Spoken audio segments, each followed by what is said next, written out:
Hello, everyone, and welcome back to another episode of All in All with Alex. I'm your host, of course, Alex. Today we have a very special guest, Miss Angela. How you doing today? Good. How are you doing, Alex? I'm doing blessed. I cannot complain. How are you? Great to be Good, here. Thanks for having me.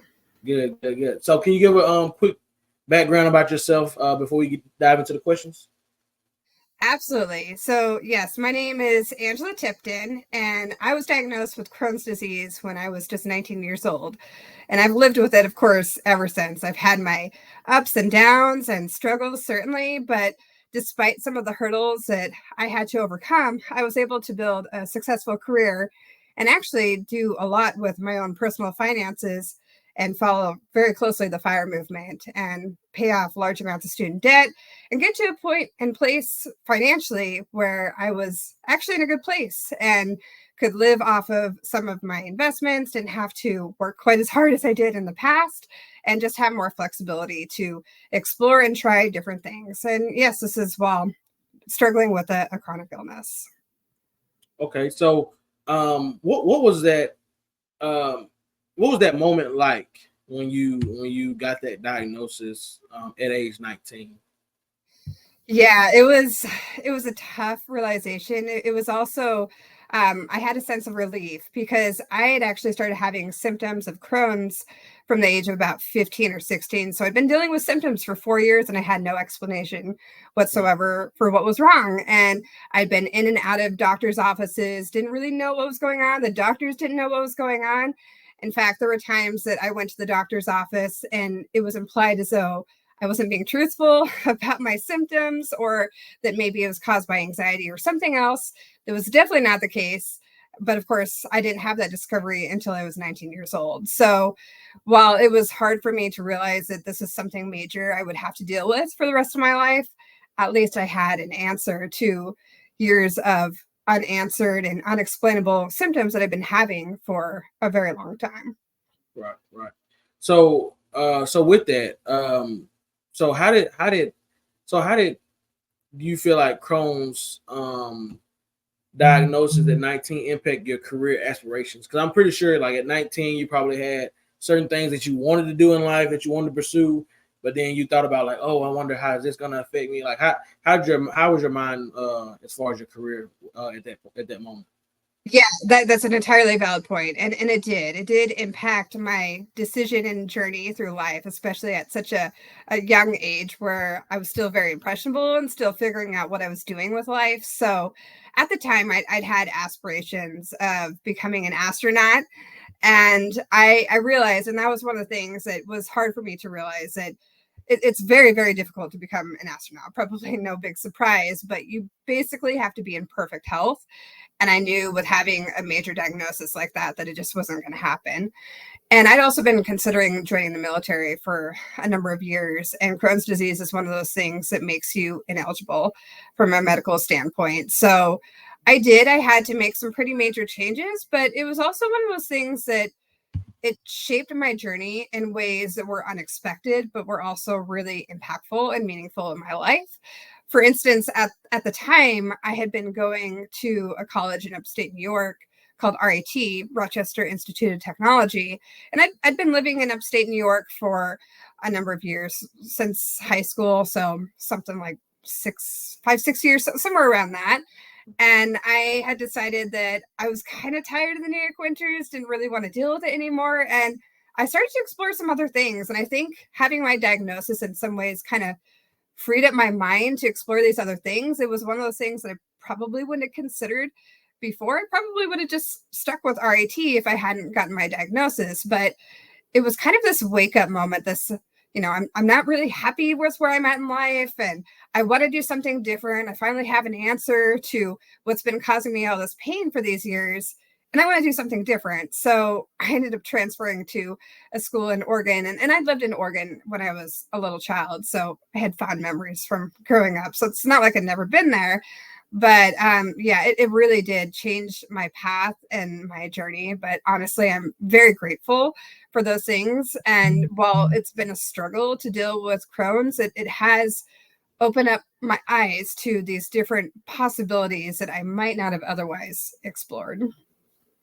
Okay. Okay. So, so can you share? Actually, this what do you have any strategies maybe that you use to build a successful career while managing your Crohn's disease? Absolutely. And that is one of the things that I share about on my website, Fire Your Career. And what I teach people is how to build up their career in such a way that they can be successful while managing a chronic illness and while also achieving a lot of their financial goals, fire or otherwise. So yeah, a few strategies that I share with people are some things that worked for me in the past, and probably no big surprise. Usually the first thing I mention is, if your health isn't in the place you want it to be, do what you need to do to get on track. And I know that's easier said than done. Having been there, I know it is. It sounds a lot easier than it is in reality. But the truth is, it's easy to just let certain things go. And when it comes to managing a chronic illness, you just can't do that. So yeah, you have to go to the doctor's appointments. You have to make sure you're doing what you can to take the proper medications, that you're taking care of yourself. And in my case too, it means incorporating some self-care routines, like making sure I'm going running and doing yoga, managing my stress, things like that. So those things are all really important and are so much more important, I would say, when you're managing a chronic illness on top of it. So yeah, you can do what you need to do from a health standpoint, but then when it comes to the specifics of your career, I would also say don't hesitate to ask for the things that you know are going to be important and necessary to help you be a successful worker. And one of the articles on my website talks about specifically how you can ask for a reasonable accommodation. And if you're not familiar with what a reasonable accommodation is, the Americans with Disabilities Act allows employees to ask for what's considered a reasonable accommodation in order to help them accommodate their disability, whatever that is, so they can be more successful and work more reasonably. This is a reasonable accommodation, so that doesn't mean you can just ask for anything and everything and it's going to be given to you. Right. But you can ask for something, for instance, slightly different work hours, making sure you're not standing for long periods of time. If that's an issue for you, you can ask for work from home arrangements, among a number of other things. And I have navigated this process myself as well, actually quite successfully. So that is something that I share with people. It's something I advocate for.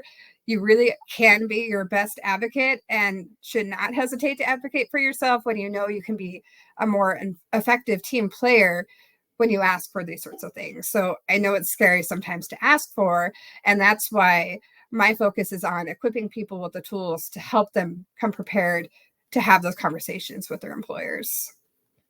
Yeah, yeah, definitely, definitely. So, can you share some key lessons from experiences in the biotech and life sciences industries? Yeah, absolutely. So yeah, I've been in the biotech and life sciences industries for the entirety of my career that spans over a decade. I'm trying to remember exactly how long it's been, but first thing I will say, it is a high stress industry, which you might consider kind of ironic considering my health. But it is. There's a lot of innovation and a lot of new opportunities and exciting things that are happening in that space, but it can be at times high stakes. So a few things that I've learned in my experience is that if you are interested in this kind of an industry, it is so important to be able to manage your stress. And I'll admit there have been times that I haven't done that as well as I should have. And my health has paid the consequences. So I'd say if you're interested in that kind of an industry, just really be mindful of yourself. Don't be afraid to set certain rules for yourself and in some senses with your employer too, to make sure that you are maintaining your health. That is a lesson I've had to learn the hard way a few times, but it is a really exciting industry to be in. There's so many interesting things going on. A few things that I've done in the past is that I've been in the industry for a period of years, but then I also took a break from it a long period of time, which was nice. I was able to start my own business on the side, and it was something that I was just excited to do. And that was something that was following the FIRE movement I was able to do and had the flexibility to do. So I can get into FIRE in more detail, but yeah, the industry itself is very interesting, very exciting. There's some great things to do there. It is hard to break into. What the way that I broke into it really early on in my career is I found a temp role working as a lab technician, and then I was able to work my way up from there. Okay. So let's talk about the $85,000 of student debt. So how did you go about approaching paying that off in just 18 months? Like that's a lot of debt, and to pay it off in a year and a half is kind of insane. So how'd you go about yeah. it was. In fact, I remember the moment, the kind of life-changing moment in some ways, you might say, when I realized how much, so my husband and I, how much my student debt and my husband's student debt combined for, but how much we were paying in interest. That was the thing that was really painful. We were in our tax accountant's office doing our end of the year taxes and whatever, and you're allowed to write off a certain amount of your student loan interest on your taxes per year. And so I had a piece of paper in my hand that said how much I paid in interest. This was strictly just interest on my student loans. This was not the total amount I've been paying on a month-to-month and yearly basis. And it's been a few years since then. So, but at the time, I think it was something like $5,000, and that was the interest in 1 year. But I remember looking down at that. We had started to get into cruising and had a lot of fun. I realized looking down at that piece of paper that I had paid for a cruise with my student loan interest. And when I realized that, I thought, well, I would much rather have the cruise than pay for this and have it just be poof, gone out the window. So that for me was kind of the life-changing moment where I realized I really wanted us to get a handle on our student loans and pay them off once and for all. And by the time my husband and I both went to grad school, and by the time we were both done, we'd actually started with something like $130,000 combined of student debt. I had a vast majority of it because I went to private schools. I would have made different decisions in hindsight, but yeah. So we committed at that point to paying it off. And at first it was a slow trickle. We picked up some extra jobs. We cut back on our month-to-month expenses and so on. And we made some sacrifices in order to make it happen. And we had this chart that we put on, we called it, and we still have it to this day, but we called it our dream board. And we had this chart that was showing us what our month-to-month balance was of our student loans. And it was incredibly motivating to watch that go down over time. And I snapped a picture of it, so I still have that picture. But if you look at that chart from where we began to where we ended, we started off really slow. At the time, I think we only had, maybe an extra $100 here or there to pay off, in addition to what we were paying on top of the minimum. So we didn't start very fast, but towards the end, we picked up a lot of momentum. And yes, we were able to pay off the remaining $85,000 in student debt in just 18 months. So this is something that I encourage people to, is that you might feel like you're starting off slow, but honestly, if you just start being committed to something, you give yourself that time and that grace to keep working towards it, you might be surprised just how quickly you can accomplish something when you put your mind to it. And yeah, it was not an easy feat. We did pick up some extra odds and ends jobs here and there in order to make it happen. But once we were able to do that, it really did free up so many of our finances so that we were able to do other things with that. And it just bought us so much more flexibility. So it was worth it. It took a lot of attention and time and diligence and sacrifices, but it was worth it. Yeah, because that interest, you'd been paying that for a lot of more years. Yeah. There's all that Yeah. interest alone. So let's say so what motivated you to prioritize financial investments early in your career? Yeah, honestly, it was one of those things that I was just kind of curious about. In fact, I remember to this day having a conversation when I was pretty early on in my career, one of my early on lab technician roles. In fact, I think it was if not my first, my second full-time job where I finally had access to a 401k.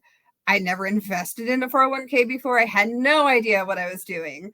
And I had a conversation with my boss at the time about, how do I do this? How do I navigate this? This doesn't make sense to me. I'm really confused about all these options I had. And at the time he told me, he's like, well, I mean, I can help you get onto the platform and generally tell you how to use it, but I can't really tell you what investments to make. That's just, I'm not really allowed to do that. And I thought, oh, that's kind of an odd answer.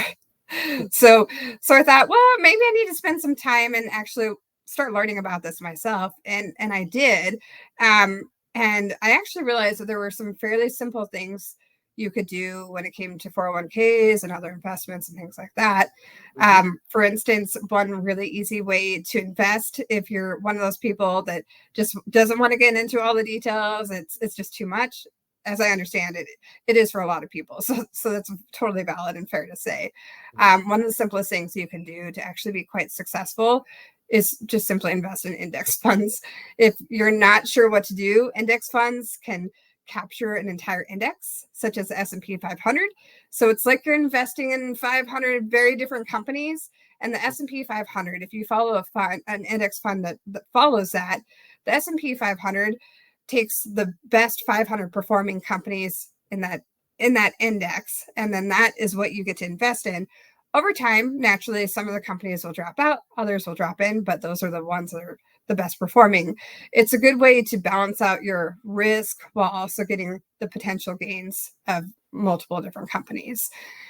And if you look at historical returns of something like the S&P 500, it generally performs pretty well. There are natural dips and natural increases as well. So that's just over time. So honestly, if you're not sure what to do, one of the best things you can do is just simply invest in an index fund and hold it.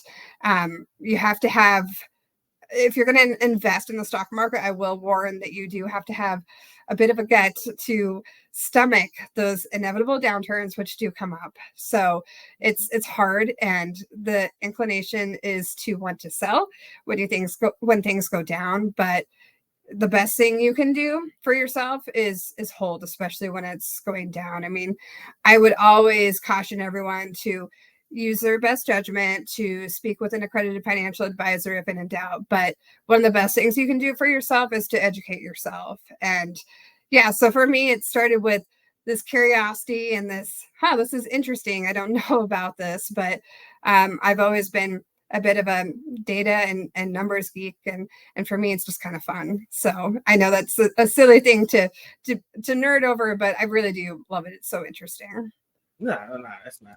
That ain't silly. So for the people that are interested in that, so how would they go about investing into like an index like the S&P 500?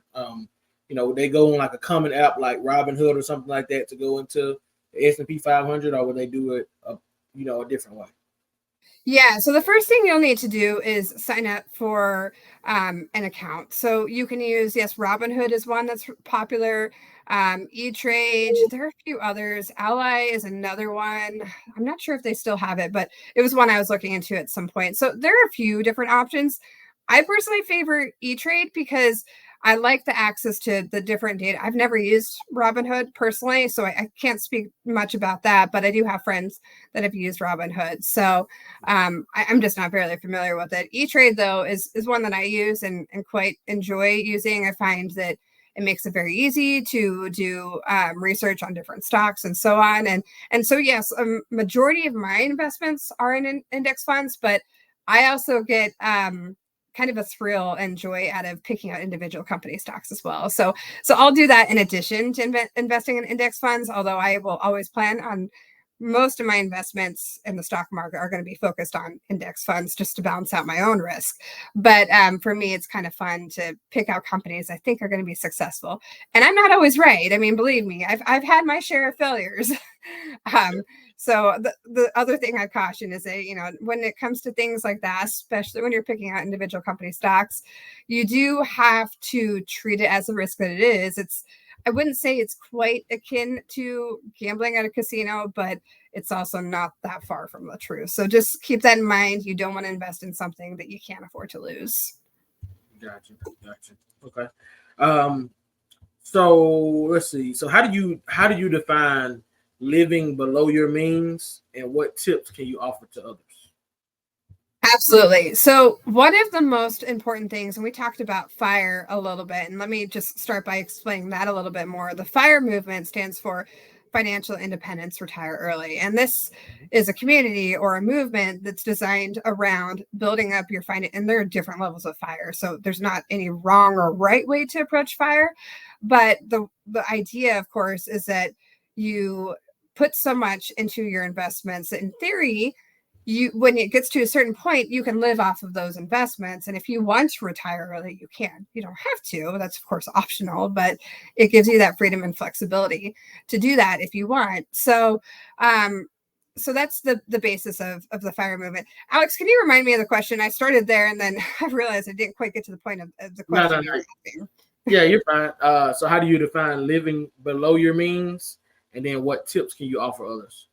Thank you. Thank you. That's helpful. So, yes, living below your means is a critical component of FIRE. And what it means to live below your means is essentially that you're not living paycheck to paycheck. And this is something that requires a lot of discipline.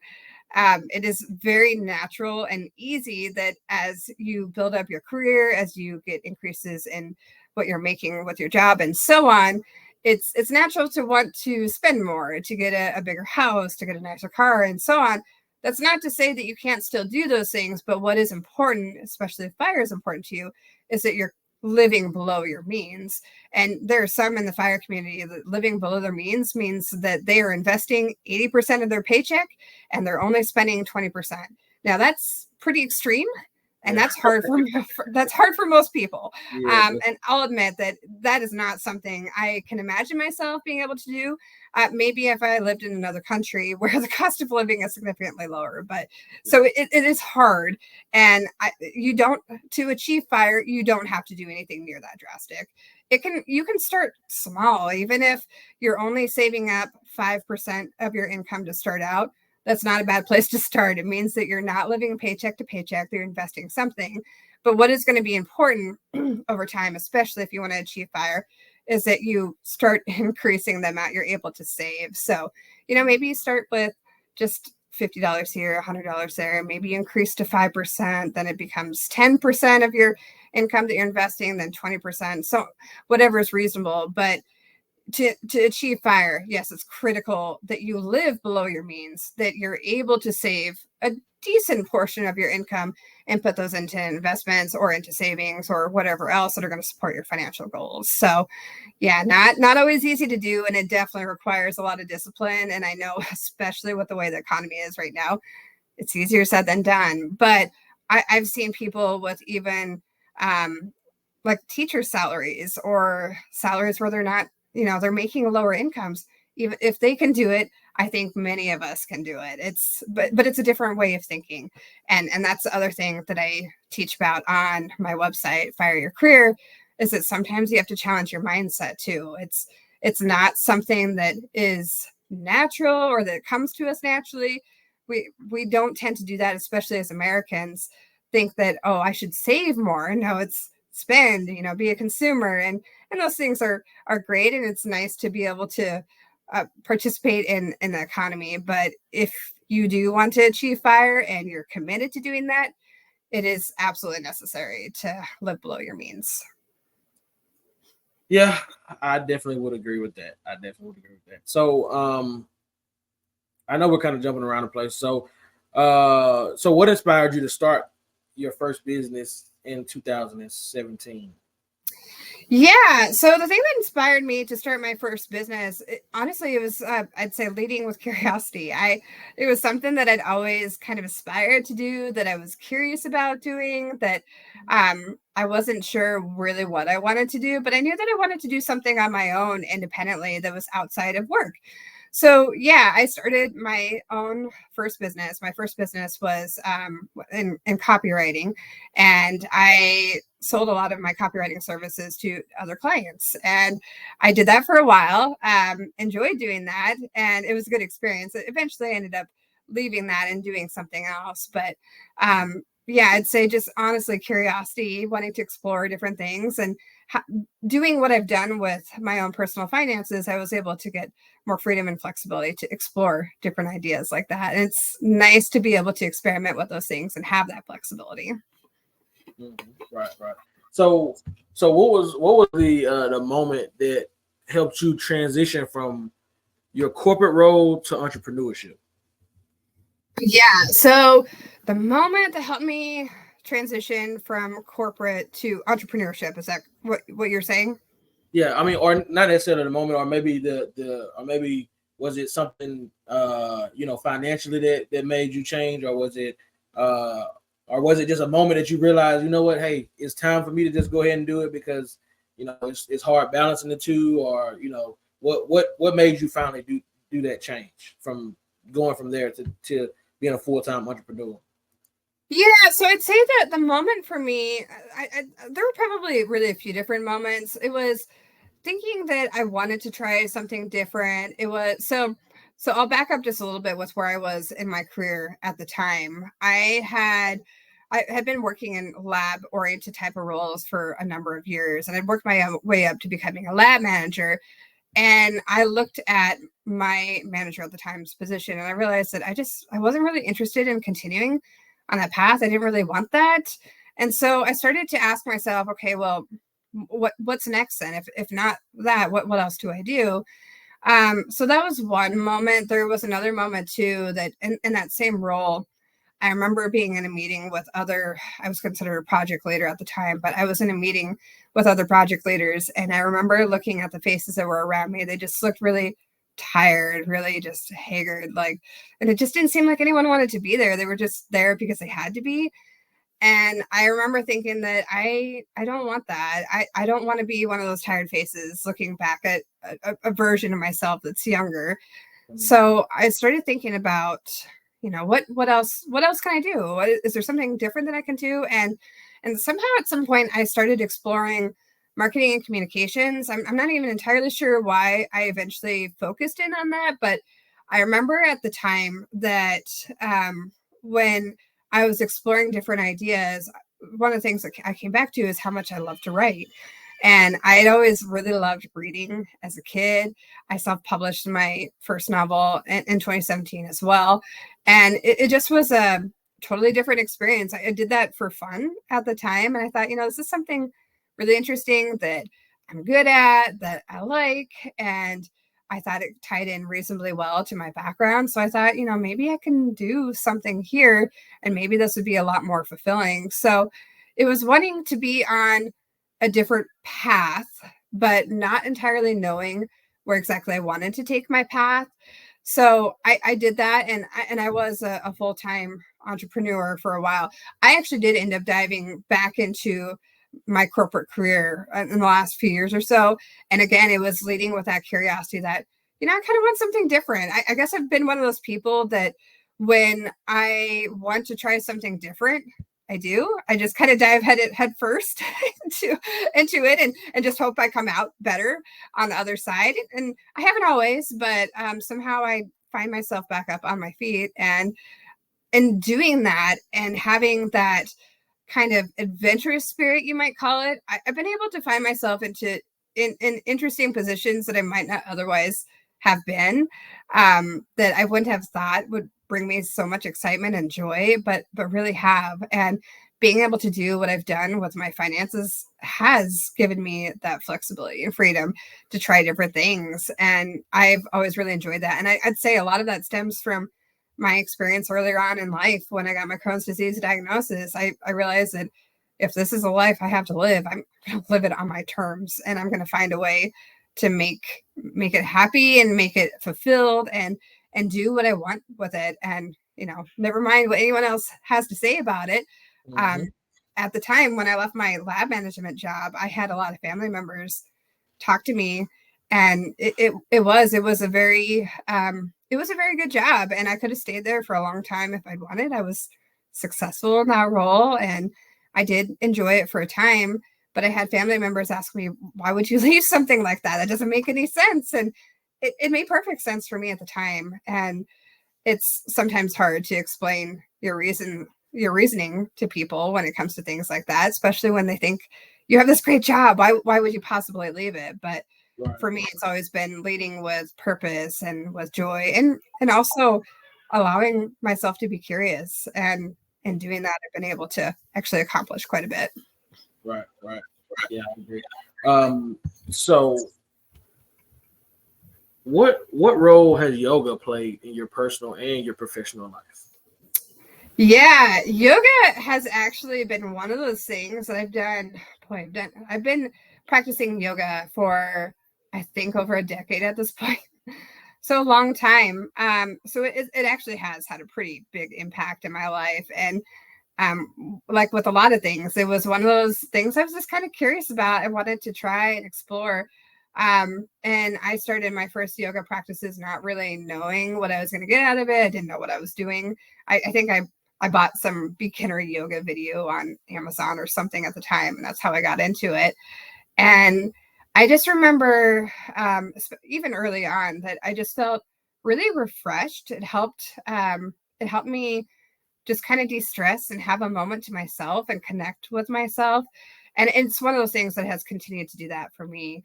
A few years ago, I joined a local community group called Yoga and Beer. So we go to different breweries and then different wineries. That's been a little bit more recent, different wineries, and go to some of these really nice spots and just practice yoga. And if you're so inclined, you can get a glass of beer or a glass of wine or whatever makes sense for you, or nothing at all if you prefer. It doesn't really matter. And I've really enjoyed being part of that community as well, because it's nice to practice yoga with a community that's supportive, that's open-minded, that's happy to just have you there and be there with them. And there's no high pressure at all. One of the things that they say at the beginning of each yoga practice is do what feels good for your body. If it means laying down on a yoga mat and sleeping that entire class, so be it. I've seen people do it. So there are people that do that. I like to push myself. So I tend to do some slightly more challenging poses, but it's one of those things that has allowed me to connect with myself, to focus on my self-care, to just be there and be present. I think that's one of the other things too, is that I've always been a very ambitious person. I'm trying the next thing, doing something different. And with yoga, it really puts me in that present moment. It helps me just find balance, find relaxation. And it's nice to have that when I'm otherwise tend to be so much on the go. Right. So which one? For some reason, echo right now. I don't know why. But anyway, there it is. So how do you incorporate? So you do yoga. So how do you also incorporate running into your busy schedule as well? Yeah, running is one of those things too that is another thing that has helped me find balance. And running, I haven't done quite as long as yoga. I've probably been running for, I don't know, 5, I guess maybe 7 or so years. But anyways, running is one of those things that also helps me just connect with myself and be in the present moment. And I feel so free. And anyways, it's a great thing to have both the running and the yoga in my life. And it's hard. I mean, I'll admit it is hard to find both of those things in my schedule. Like this week, I normally like to do yoga on Monday evenings. And then I usually will run on Tuesdays and Thursdays. And that's generally my schedule. This week, my schedule was so busy. I had so many things going on that I think I did yoga Thursday night, and then I ended up running Wednesday and Friday. So I'd say my weeks are not normally like that, but having an established rhythm for myself can really help when I can expect that, hey, this is my yoga night, or hey, this is when I'm going to go running. Having that routine helps keep me in that moment. Sometimes, like this week, I have to be slightly flexible, but I still make it a priority. And I know, and I've learned the hard way, again, that if I neglect my self-care, if I don't do these things, then I, over time, will start to feel those effects with my health. So I do focus as much as I can on maintaining that schedule, or being slightly flexible where I have to. Honestly, as long as I'm getting to running at least twice a week, and then I'm doing yoga at least once a week, I'm pretty happy. I might take a week here or there if I'm on vacation, for instance, and maybe I'll take a break. But otherwise, I do work to maintain that rhythm, and that works quite well for me and helps me be in a much better headspace and be healthier overall and be more committed to what I'm doing with work, and with my website or whatever else I'm working on. Okay. And speaking of vacation, so how has traveling influenced your perspective on career and financial independence? Actually, a lot. Yeah, one of the things I most appreciate about traveling is it's one of those things that has allowed me to open my eyes and understand how different our experiences are when we're with other cultures or we're learning different things from them. I've been fortunate enough to have the opportunity to see a lot of Europe. I've been in and out of a lot of countries in Europe. And then I've traveled to other countries as well, but one of the ones that had the biggest impact on me was when I traveled to India. Um, as you can probably imagine, it is a very, very different culture. And there are things that you can take for granted as an American. Like I remember I was 18 or 19 the first time I traveled out of the country. And I went to Finland. That was the first opportunity I'd had to travel anywhere.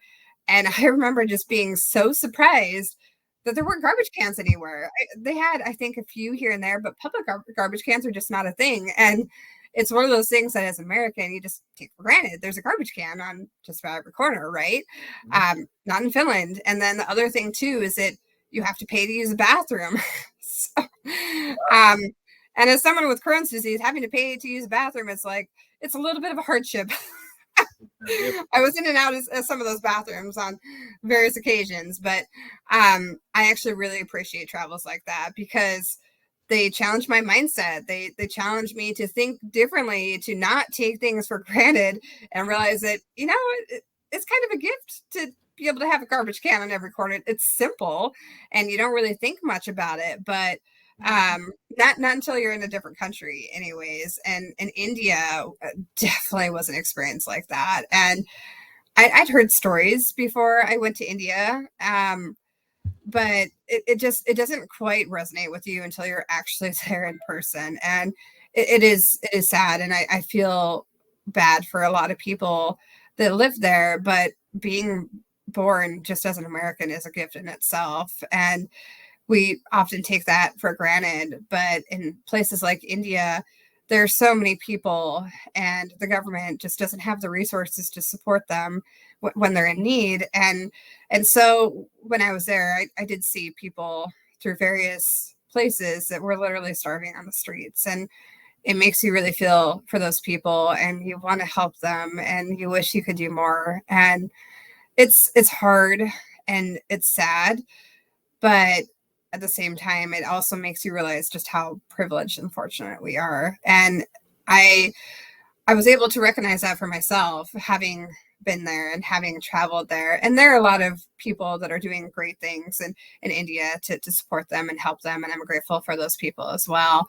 But yeah, just being born as an American is a gift in itself. And you just don't quite realize that until you travel to a place like that. So I would say that yes, travel has had a huge impact on my life, on my mindset. It's allowed me to think in different ways, to explore different concepts. And I'm still very passionate about travel. So it's one of those things that will continue to be a priority to me in my life. Okay. So how do you approach financial education for your children? Because that's something that a lot of people didn't have growing up. They didn't have that financial education from their parents Yeah. because a lot of our parents they were learning. They were just learning. So they didn't know. They were just learning. So they couldn't teach us something they didn't know. So how do you approach that now with your children? Yeah, no, that's a totally valid point. I mean, yeah, our parents do the best that they can, and they can't always be there for us when we need them. And so, yes, I have dedicated to doing differently for my children. I mean, I would say I'm definitely fortunate in that respect that my dad was able to teach me a few things here and there, although I did learn considerably more as I became an adult, which is fine and to be expected. But my kids are still pretty little. My oldest is going to be 6 next month, and my youngest is 3. So, Oh, I okay. mean, we're still pretty early on in a lot of the things that they're learning, but they can learn some pretty simple things like, for instance, having a savings account and budgeting and really simple things like trading. I mean, these are really, really simple skills that even at a really young age, you can start to teach kids. So it's one of those things that while my boys are still little, I still want to support their development and understanding that, hey, you know, we don't just go and spend everything every time, anytime we get a dollar. We don't just run off to the dollar store immediately and go buy something. You know, you might save it, you might set it aside for something bigger and try to save a little bit more or whatever. So little things like that. As my boys continue to get older and can have a better understanding of these things, I will definitely involve them quite a bit more with making smart financial decisions. And I think that's super important. And we're just not getting that out of schooling, out of our education system. I think we learn some really valuable things in school, but learning simple things like how to pay taxes, how taxes work, how to invest, we don't learn those things in school. I never learned those things in school. Yeah, I mean, that's something that I had to teach a lot of that stuff I had to teach myself as an adult. So, I mean, there's only so much we can do with the schooling system that we have to some degree. You know, we can teach a lot ourselves. And that's something that I would encourage other people to do is that there are some great books that are available right now that can teach you so much about finances and investing. One of the first books that I read was a really simple one called the Boglehead's Guide to Investing, and really simple, talks about index funds and what the benefits are of index funds. That's a great one. Another one that's a little bit more complex, counter to the name, is the Beginner's Guide to the Stock Market.